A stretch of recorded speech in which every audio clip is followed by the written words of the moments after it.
economic inequalities exist in different forms. Inequality is about more than having little money. It's about not being able to achieve a social participation that is considered acceptable in the society you live in.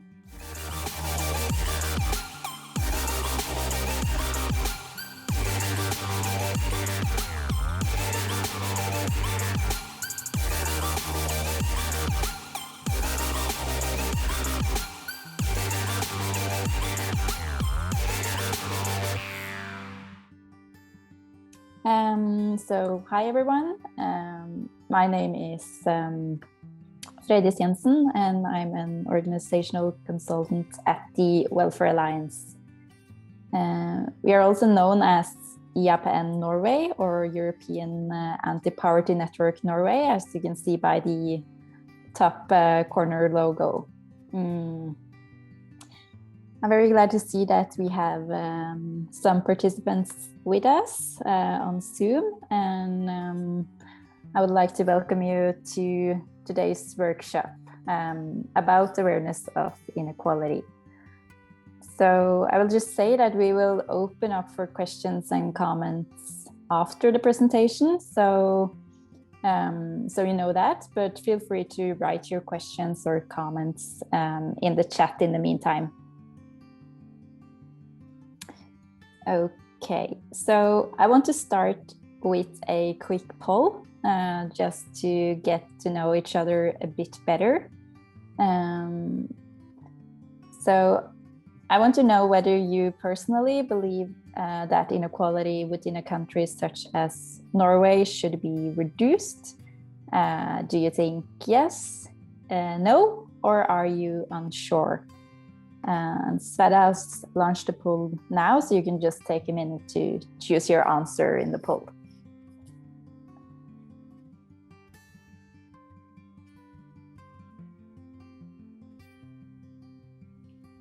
I can see that the results are ticking in.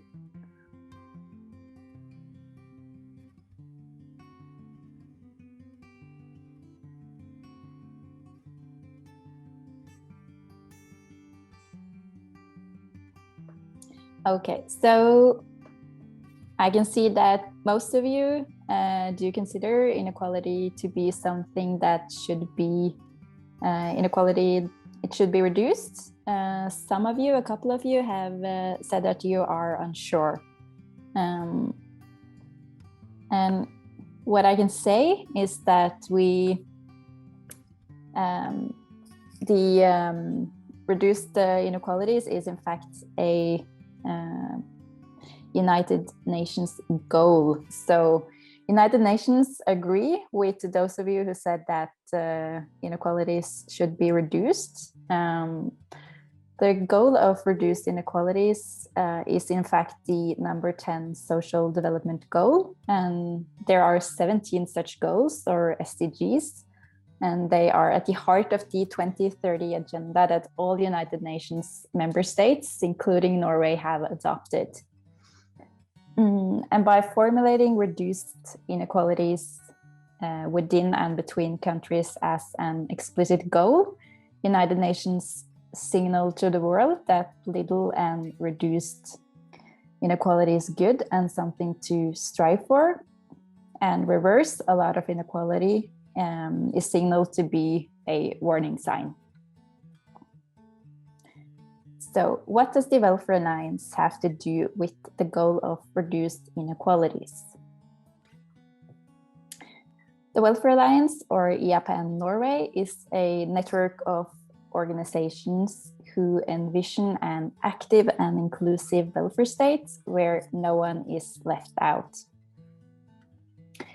We consist of 19 voluntary organizations that all work for strengthening the position and rights of economically and socially disadvantaged individuals and groups. So our 19 organizations, they vary in focus. Some of our organizations focus on, for example, single parents and children from poor families, whereas others focus on, for example, immigrants and persons with mental health issues. Our member organizations also vary in size. So some organizations are quite small, such as Poor Speaking. It's a local organization which provides assistance to people in their municipality in form of clothes, food, furniture, and more. And others again, like our associated member, the Church City Mission, Kirkens Bymission, are big and nationwide. However, despite the variation in size and focus, our member organizations are allies working towards the same goal: reduced economic and social inequalities. And I, as part of the Secretariat at the Welfare Alliance, I coordinate the contact between the different organizations. So how does the Welfare Alliance work for the goal of reduced inequalities? Well, first of all, we engage in various forms of political influence. We, for example, arrange webinars and meetings where politicians, the Labor and Welfare Administrations, NAV, voluntary organizations, and researchers get to exchange ideas on how to reduce inequality. So, for example, in February, we arranged a webinar about inclusive working life. They represented part of our action plan against poverty. This plan outlines which concrete measures we believe are necessary for reducing both inequalities and poverty in Norway, and including how these measures can be financed. And we experienced in our webinar that there was a surprisingly large consensus between the political parties regarding our ideas on how to include more people in the labor market. We are also part of various advocacy campaigns, such as the campaign on getting dental health into the deductible scheme. And this is a campaign that 25 organizations have joined. We believe that the dentist in Norway is far too expensive and that the state should take the bill, as they do with other health services. And we are also happy to see that increasingly more political parties are listening to our demands and including dental health as an important theme in their programs. Furthermore, we are also part of the Cooperation Forum Against Poverty in Norway.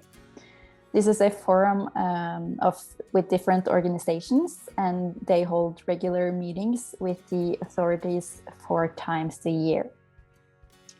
So during the last year, for example, we have met with ministers such as Torbjørn Røe Isaksen and given input on, for example, how our target groups have been hit extra hard during the corona pandemic.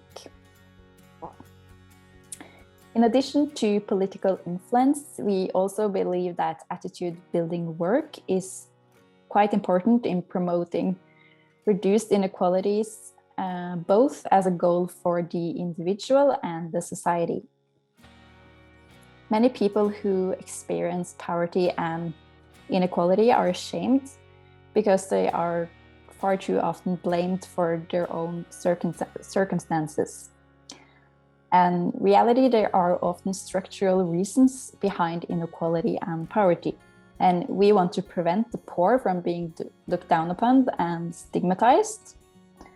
So therefore, every year we hand out the Thumbs Up Award to a journalist who has highlighted the stories of people experiencing poverty and exclusion in a dignified and respectful way that reduces prejudice. At last year's awards ceremony, the mayor of Oslo highlighted the importance of the award, which was very nice. So in order to create a change of attitude, also information is key.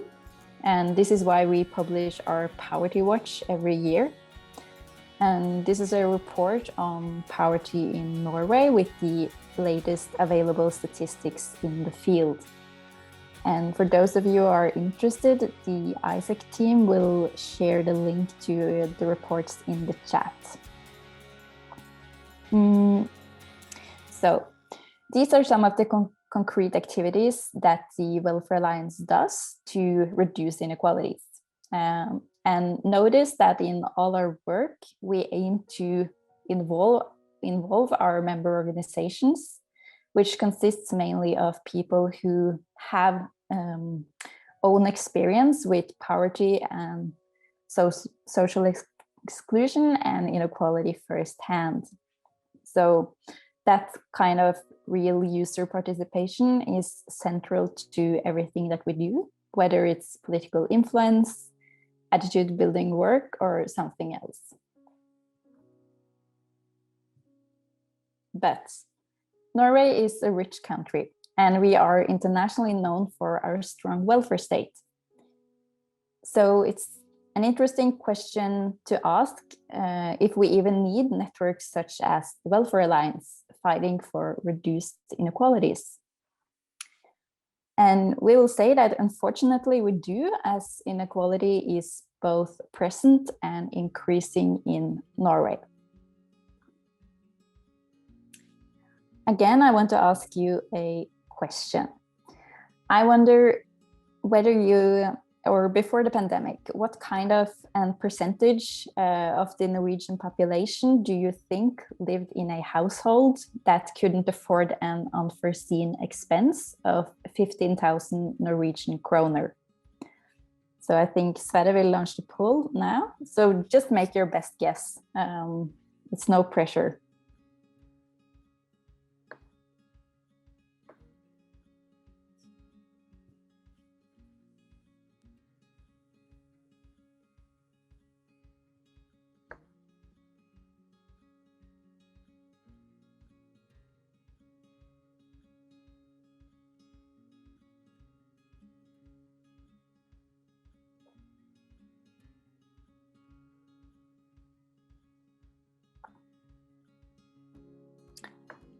Okay, so seven of you said 24%, and 7 said 14%, and 2 guessed 7%.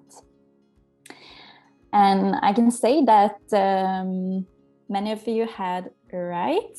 So the right percent is that 24% of the Norwegian population could in 2019 not afford an unforeseen expense of this amount.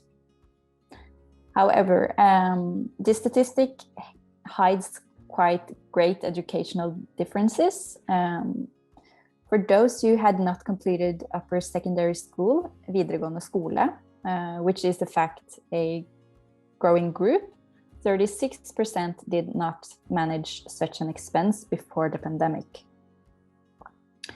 Not being able to afford to pay when the refrigerator suddenly stops working, or knowing that you cannot afford to fix the car if something happens to the engine is quite stressful. But in comparison, only 11% of those with a master's degree or more struggled with such an expense. And these statistics are taken from our last year's Poverty Watch. In our report, we also touch upon inequality in terms of dental health. Again, in the Norwegian population, so just you know that. So, as mentioned, we in the Welfare Alliance want the state to take the bill for dental services. Today, children up to 18 years get free dental care. They pay nothing. Those between 19 and 20 pay only 25% of the cost themselves, whereas the state pays the rest. However, are you over the age of 20, you have to pay for dental services yourself, regardless of whether you're a student, unemployed, or sick. In 2019, 5% of the Norwegian population were unable to afford a trip to the dentist. However, for the unemployed, as many as 33% could not afford it. Expensive treatment means that many in poverty postpone going to the dentist until the pain becomes too great to handle.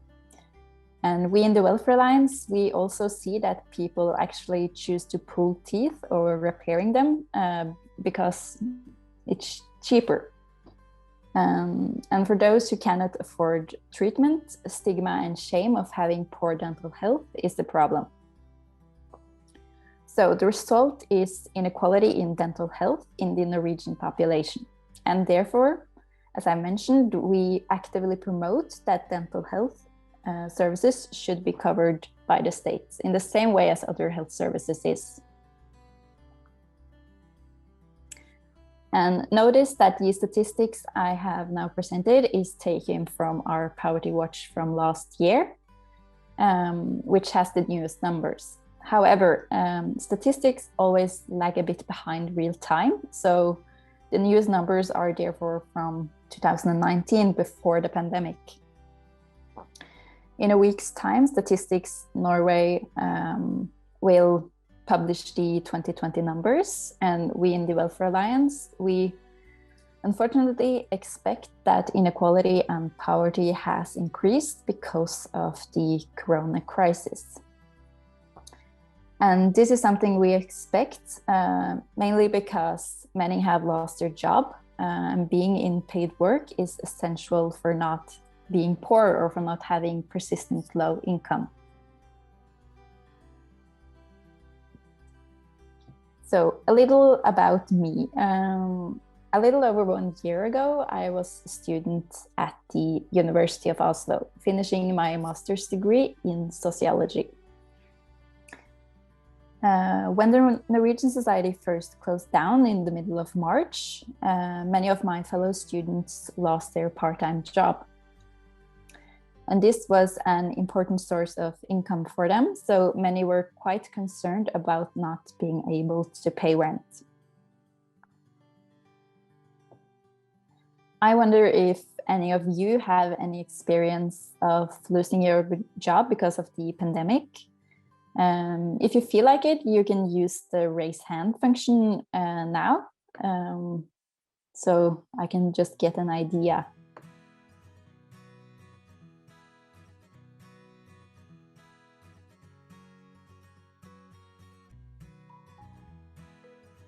Okay, so I can see that at least some of you have experienced that. Not that many, which is great. So you can just lower your hand now. Thank you for answering.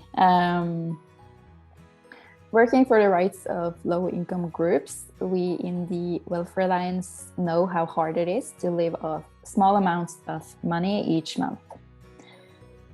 Even before the pandemic, there has been some discussion about the maximum student loan being too low in Norway compared to what it actually costs to live here. So in a recent study, over 30% of the Norwegian students reported wanting more loan, which signals that the current level is too low. Having a part-time job is often necessary, but it does take time away from studying.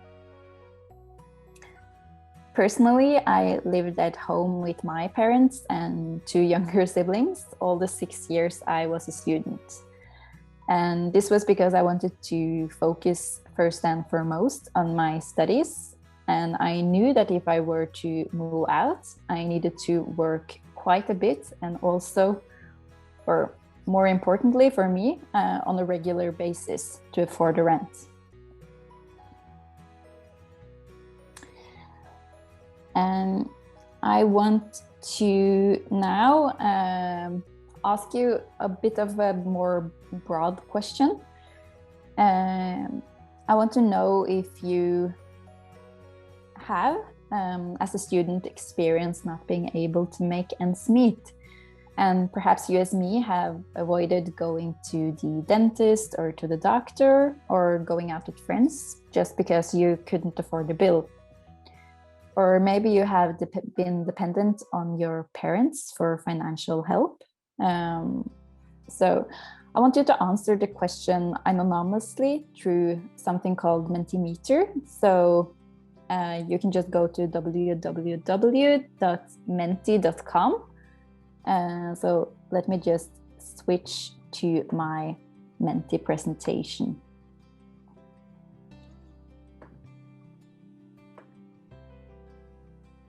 Okay, so I hope you have the Menti presentation here. So then you can see it's a code up top.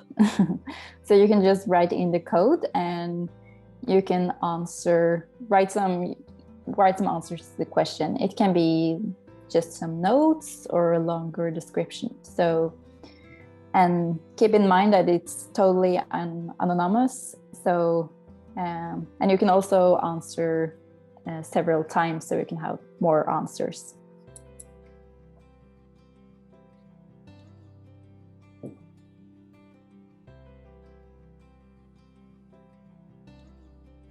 I just want to apologize to everyone. My code was incorrect. It should be this with the 3. Yeah, Amina is correcting me already.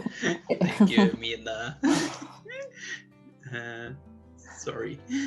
Oh, that's okay. I hope you have the right code now. So you can just, when you go to menti.com, you will be asked to write in a code. So just write in the code and then you can, it's an open-ended question. So it means that you can like write the longer answer if you feel like that. And it's really just to get an idea of how you have experienced being a student. And it could be experiences both before or after the pandemic. It doesn't really matter.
I can see that some of you answered that you had to drop out of your apartment and move home. And I know that several students in Norway and probably other countries as well have experienced that during the pandemic, as the rents haven't really been adjusted according to the fact that many or some people have lost their jobs.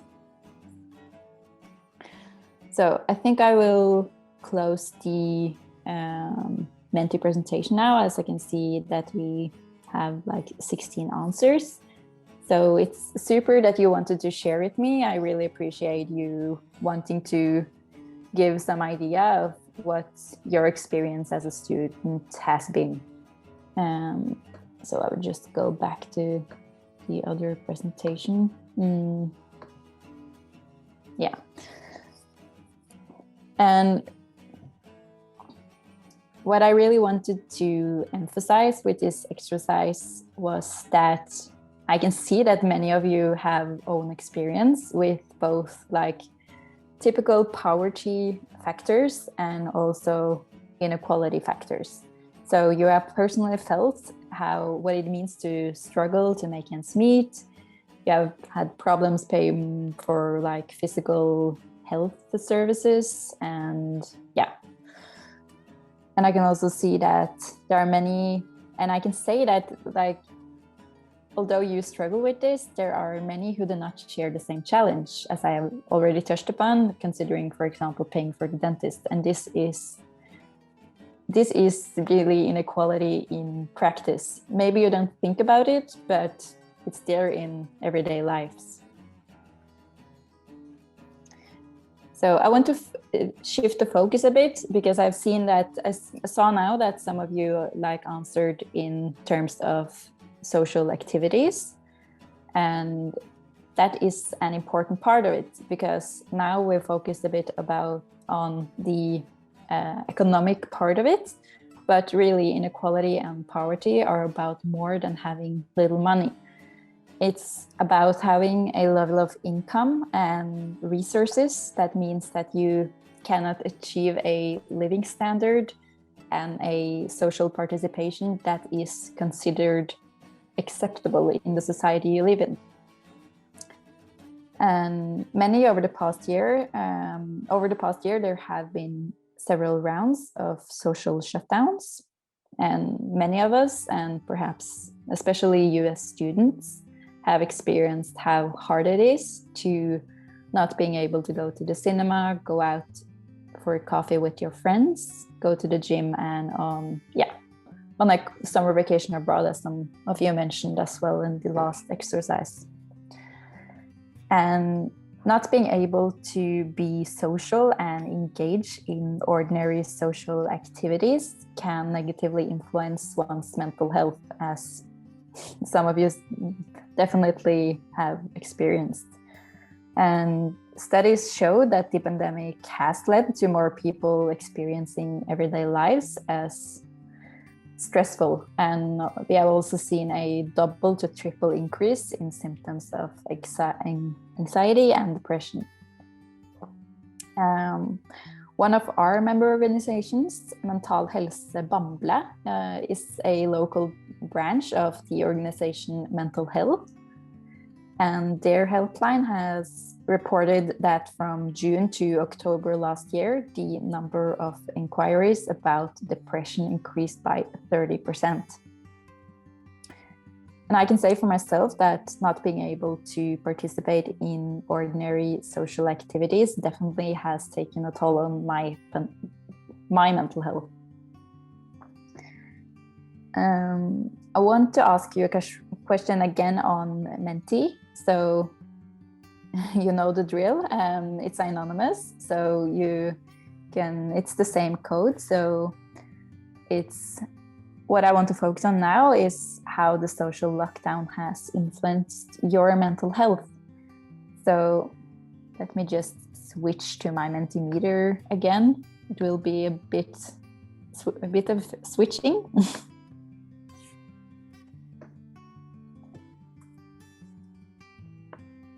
Okay, so here you can see the question, and it's the same code as you used before. So again, you can write short notes or a longer description if you want to do that.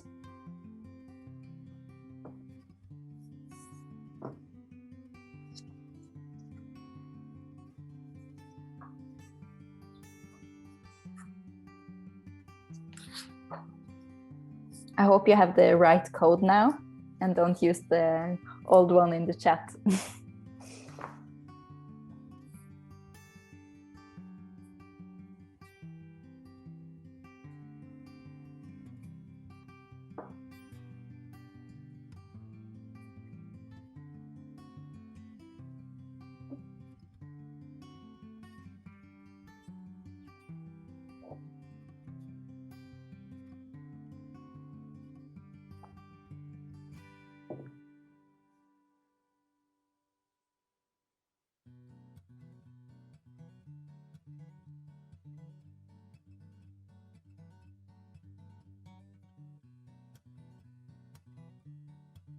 I can see that it's a bit of a mixed picture. Some of you feel exhaustion and needing to have some help.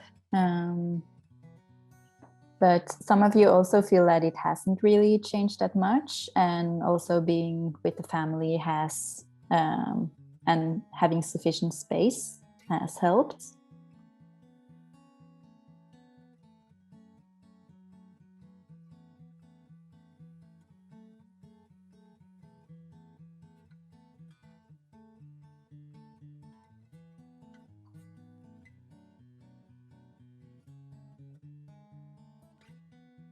Some of you are quite like neutral, so it hasn't been much either way.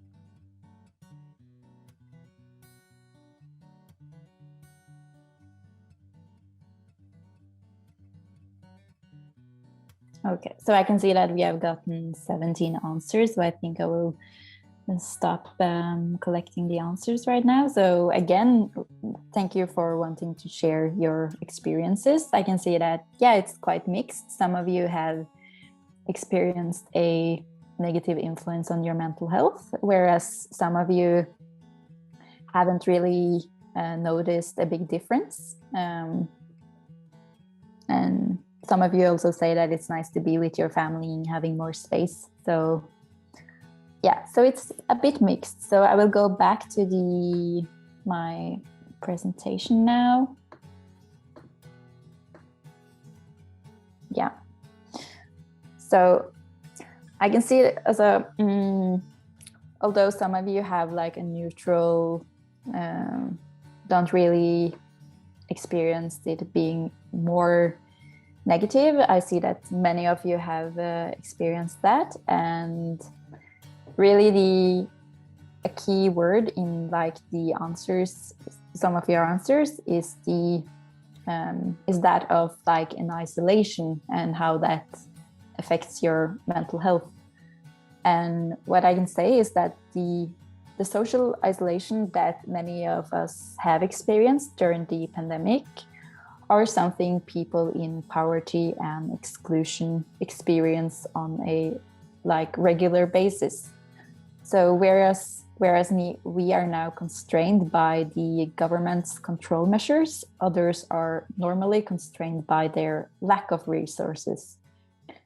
So in a way, the society has been locked down for people in poverty and exclusion long before the pandemic.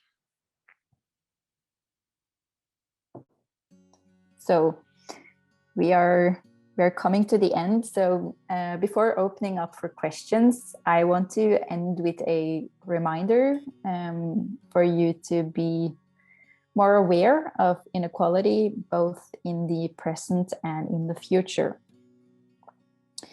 So you're here today because you take higher education, and I also have a higher education. And although the labor market definitely has been affected by the pandemic, taking a higher education means that you generally are more likely to have high income and less likely to have problems paying for social activities, housing, and other material and social benefits. It can be challenging to have an awareness, understanding, and compassion for those who are in a situation that does not affect you personally in your everyday lives. So we at the Welfare Alliance, we urge you to remember that inequalities do exist and that they are a burden to those affected by it. It's a burden because it negatively affects one's mental health, physical health, social participation, and more. So we believe that if more people gain an awareness, understanding, and compassion for individuals and groups affected by the inequalities in today's society, this will put pressure on the welfare state to be more active and inclusive. Because politicians can redesign the welfare state to be an even more powerful tool against inequality. And the fact that you signed up for today's workshop signals to me that you take inequality seriously. And this is a really good starting point to be more aware both in the present and in the future. So I think I will end my presentation part here, but as you can see, we are quite good on time. So I would love to answer some of your questions if you have any. They could be about what I've said during the presentation, about the Welfare Alliance, or my own experiences. So I will just stop the screen sharing now so I can actually see some of your faces. Okay, so that's super. And I'm thinking that if you have a comment or question, you can just use the raise hand function or write in the chat if you want to. And if you're wondering how you raise your hand, it's down in the main line. You can take reactions and raise hand. I know that on mobile phones, some people cannot raise a hand, so then you can just use thumbs up or something like that.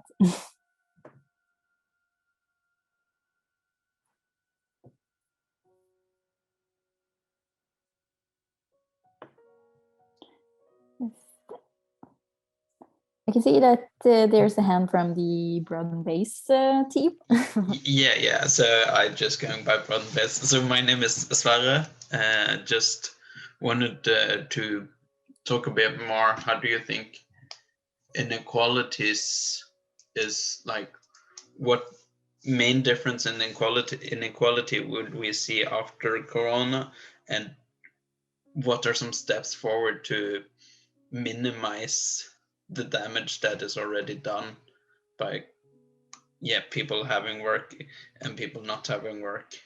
Yeah, you're definitely into something there yourself. The fact about the labor market, I think that's a really important part of the picture and the situation we are facing, and that's also the reason why we have focused on just the labor market inclusion in this year, in our work this year. So since it's an election year and all that here in Norway, so it will definitely be important to think, to be a bit creative about the labor market measures. So because also what we can see is that people with higher education,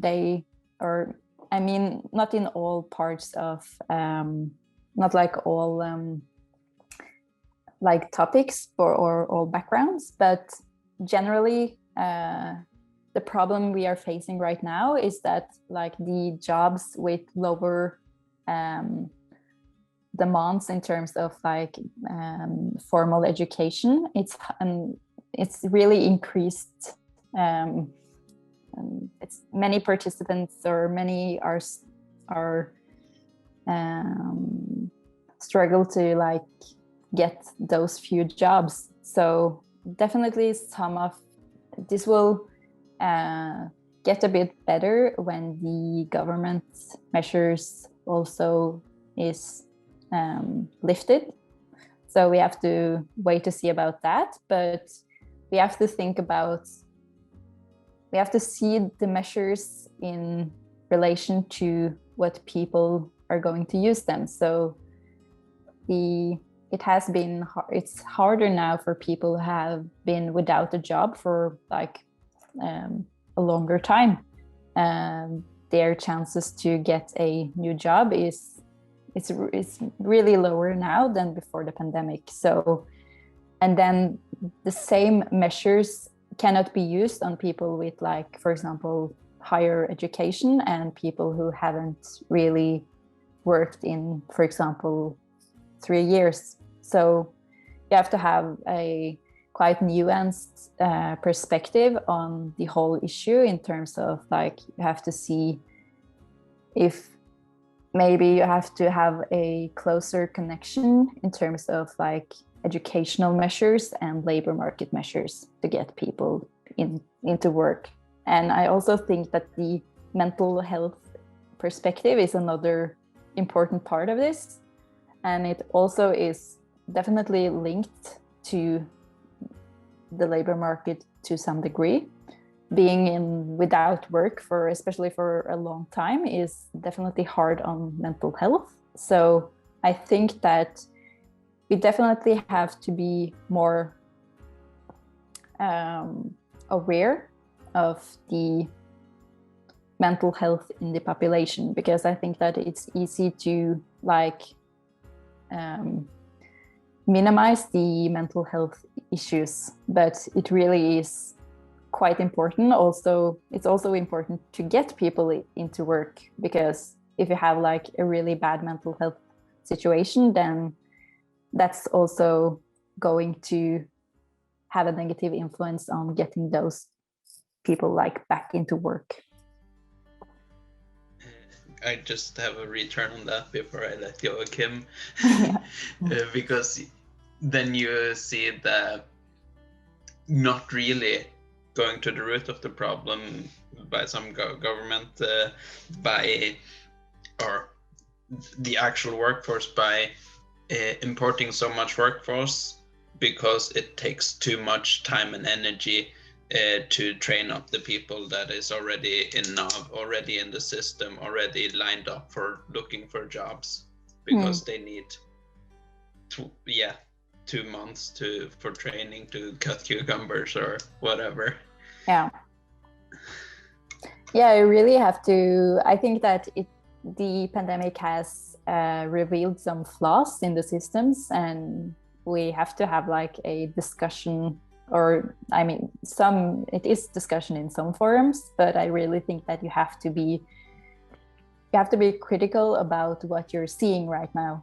So yeah, in terms of, like, for example, how dependent we are on, like, the workforce from other countries. So, I mean, some of this is quite large when you see it like that, because we have, like, an EU system, so we cannot just, like, shut that down. But I definitely think that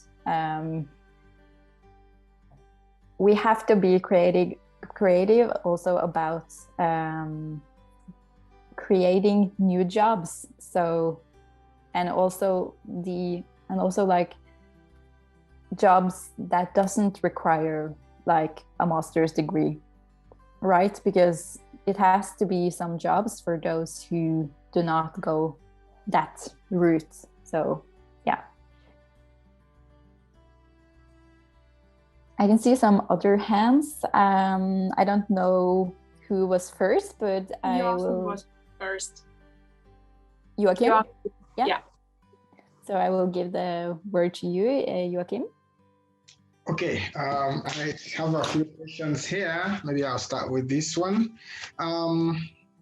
Earlier today I had a session that also talked about this issue of dental health and why it is so expensive. I think I finished that session not up to 40 minutes ago, I think.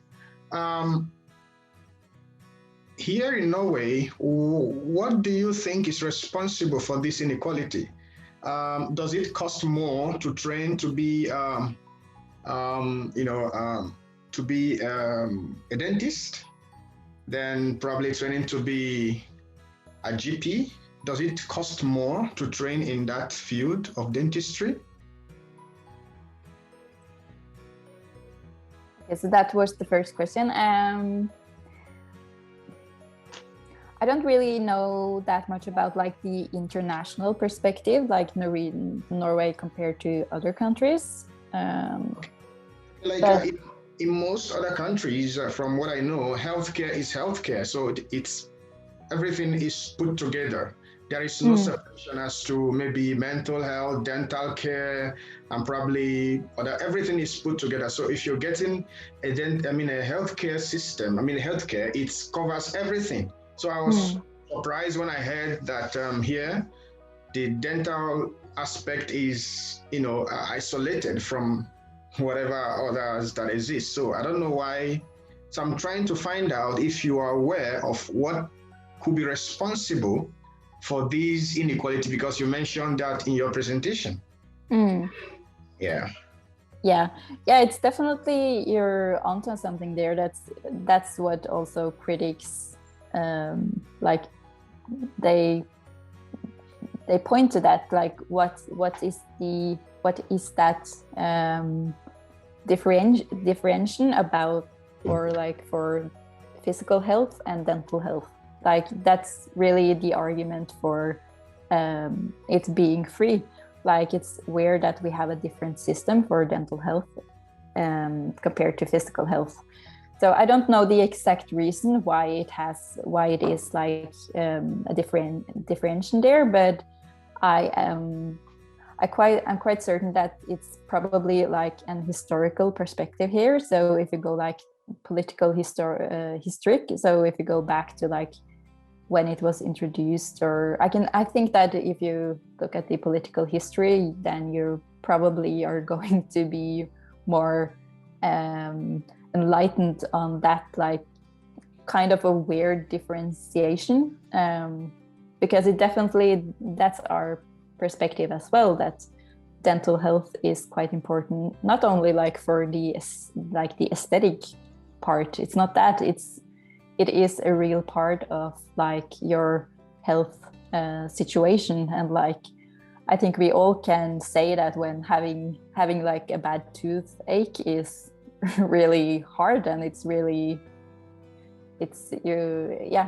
not a nice experience. So it is quite weird, but I guess that the main argument against including it in the health system is that it will cost the state more money. So that's what you can see, that the opponents of that, like including dental health into, or like integrating it into the Norwegian health system in a whole, that's their main argument.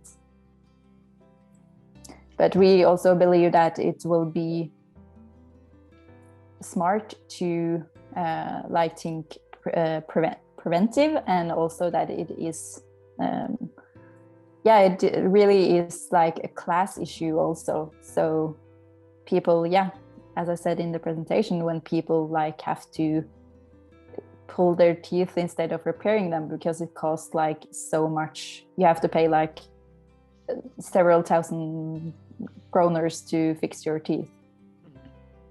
So, before my next question, so I was thinking, maybe not a lot of persons are affected. Otherwise, you may be thinking of people sending some bills or whatever to Parliament to consider. Maybe that's maybe a suggestion. But two, I want to ask you, in Norway, is there this inequality that exists between private and public sector in terms of employment?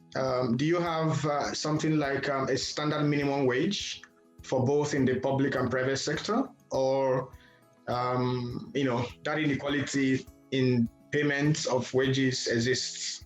I'm just trying to know in Norway.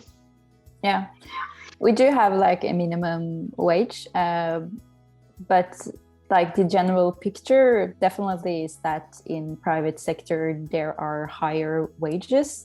And also that is like a big debate in the Norwegian society about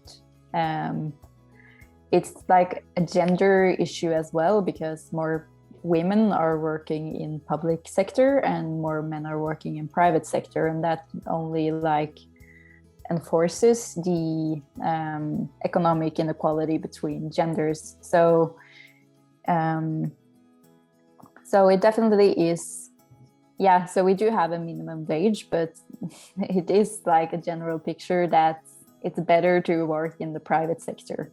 But a lot of women, one of the reasons that a lot of women choose public sectors is because they have like better terms,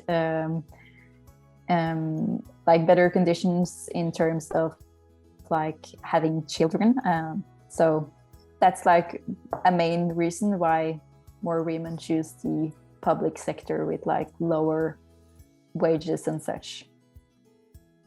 Okay, so I don't know if I should continue or other people need to ask their own questions as well, because I still have about 2 or 3 to ask.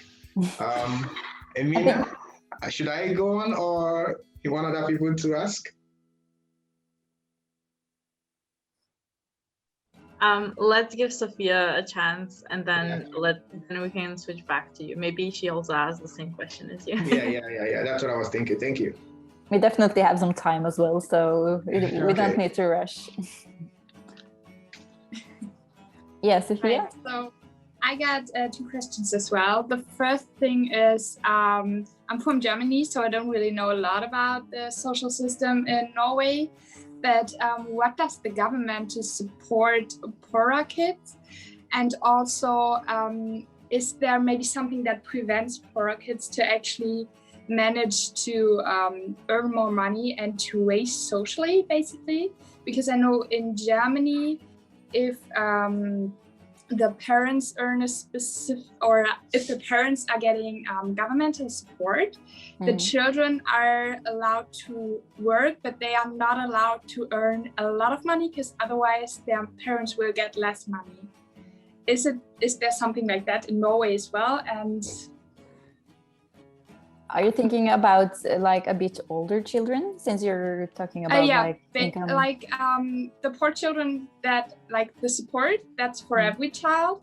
But for example, if they are like 17 years old and they want to work a little and earn money for themselves, is there something that prevents them from doing so compared to richer children, maybe? I don't think that there's a big difference there in terms of policy. It's definitely some nuances here. I mean, for example, when it comes to like school, you can get like a kind of like a support if you have parents like with lower income. But I don't think it works the other way around, that when that you like consider the children's income stream, and that has like consequences on what they get in terms of like child support and all that. And I also think that that's a bit of a general difference between like Norway and Germany, or countries such as Germany, because in Norway and the Nordic countries, we have a more of a universal policy system. In Germany, it has like, in terms of the history in Germany, it's more conservative, and also the differentiation between like that you can like discriminate in terms of like, for example, income, which is like an important factor when you discriminate on that account, like in terms of whether you have the right to a policy or not. So I think that really is a big difference, that the universal welfare system is, or like the universal principle, is quite important in both the Norwegian and the Nordic like welfare model, like overall. Generally, there are quite there's a bit of a skepticism against like introducing policies that aren't universal. We definitely have some policies that aren't universal, but like, for example, are targeted against like poor families, or different groups. But generally, there is like a policy skepticism against non-universal policies. Okay, and the second question, what are governmental approaches here to reduce inequality? In Germany, for example, there's a lot of discussion about raising taxes or something like that. What does that look like in Norway? There definitely has been like some discussion about, for example, raising taxes, but that's quite it's a difference between like the political parties. So the government that we have had now in 2 periods, so like for 8 years. So as I said, there's an election year. It's an election this year, so maybe it will be a change, but they do the government we have had, they generally prefer or have lowered the taxes. So, and definitely like for the higher income groups. So there has been cuts in terms of like taxes for the richer kind of groups. So it will be interesting to see what happens if there's a change in government, which it is kind of looking like it may be a change. So then I would definitely expect the taxes to be raised. And we have like a progressive tax system in Norway, which means that we tax the like richest percent like more or harder than like lower income groups. So I think that if there's a change in government, then that definitely will be something they will look at, like even more harder taxes like for the richest. So, but also we are very lucky in terms that we have like the oil funds. So really that when we talk about like financing different policies, that's like a perspective that we have and the Nordic and some other countries have, but like not in all countries. We definitely have like a advantage there. All right, thank you. Thank you for the question. I don't see any more hands than from Joachim again. So if you want to ask your other questions now, then could I just do a short intermission? Do we still have wealth taxes, or did they get removed? I think we still have wealth taxes to lessen the inequality. Yeah, do you mean like wealth? Do you mean like the property tax? Yeah, we definitely have that. So it's kind of like sort of like a property tax, or like when you have, for example, a lot of real estate, then that will be taxed as like your wealth. So we definitely have that form of tax, but that also has been lowered with the government we have had now. So again, that will be interesting to see what happens with that if there's a change in government. So I definitely think that the wealth tax will be changed if there's a governmental change.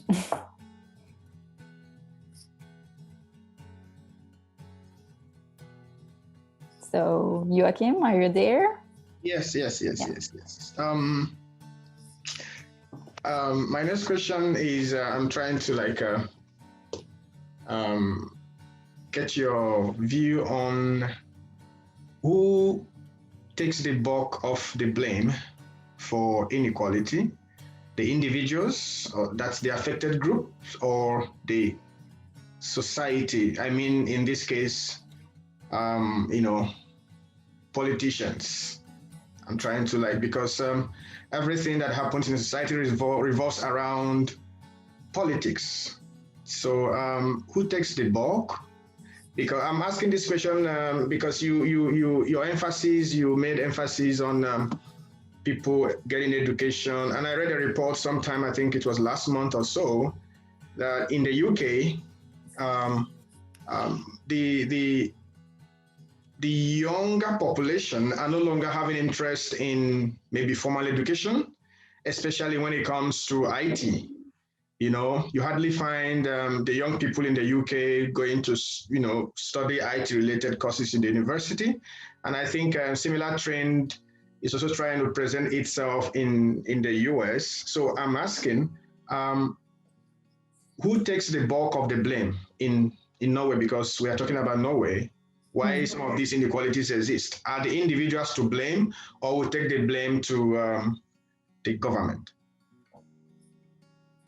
I think that it's a very, very interesting question. And I think that the answer to your question will depend on like a bit of like a political background, really, because like our network definitely feel that the society is really important for preventing inequalities in terms of how it's designed. And what we believe are that individuals are to some extent blamed too much. But I will say that here it is a difference between the political, like in what kind of, where you stand, because it's definitely it's compared to like other countries as well, like more, for example, the more liberal parties definitely have like more, I would say that they put more blame on the individuals, and we do definitely see some kind of, it's not too, we can see it in Norway, but we can also see it in other countries, like that kind of stigmatization of like people, experiencing poverty, inequality. And really, even in Norway and some other countries, there are where you grow up and what kind of background you have it is important. So I would say that it depends on where you stand, what's kind of like to the answer to your question. But in our perspective, the individuals are blamed like too much. And we definitely see some stigmatization of like social assistance recipients, for example. And we believe that the state or the society should take more of the blame. And really, it's not about like blaming people either. It's like pointing where is the responsibility, because then we can find out what kind of measures we can take to like change that. Because we don't want people, of course we want like, or at least I can say for our network that of course we want like reduced inequalities, and then we have to like find out what can we change. But I definitely think that the system is not always designed either like for, like, you think that it's like an individual, you think that it's individuals to blame, but really it's like systematic failures in the system. Like, for example, as you mentioned, like the formal education, we can see that more young people, and definitely a majority of like younger men are falling out of the formal education system. And that is also more like wide known in like the more practical educations, like like being like electricians and plumbers and all that. So there's a difference there, and we have to like do something about it. And it's easy to like blame the individuals, but really when you look at the system, it's not really designed in a way that it supports the individuals to actually like get through the system. So I hope that was a bit of an answer to your question, but it really is a very interesting question, and it's no like one answer to it. Thank you. I think that should be all from me.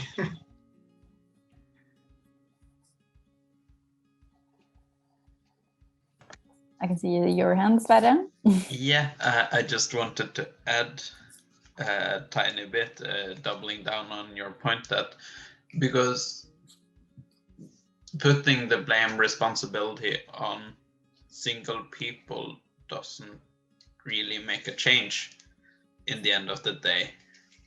So if you want less inequality and want to make a change, you kind of need to look into the structure, because if you put on people and then you give very much focus to one person, then maybe that person is moving up, but somebody will fall into that space or fall into that group again. And I think just pragmatically, you need to look at systems and politics to make a change. Yeah, definitely. We definitely feel like the political system is quite important for how the society and the inequalities in the society. And I think people generally support that idea. And of course, it's not to we should be fair also that of course the inequalities in Norway is lower compared to many other countries, but our system is so I'm not saying that we have to throw the whole system, but we definitely can make it better. And it's quite important to remember that the fact that it's a good system in some ways doesn't mean that you can't make it even better. So I think you shouldn't say you should focus on the system, but you should also remember that the victims of the systems are individuals, and they experience these. They aren't really statistics. They are people with a name and an age and a background, and they experience these problems in their actual lives. They aren't just numbers on a page. I think politicians sometimes don't really remember that. So yeah. So I hope you have learned something today and you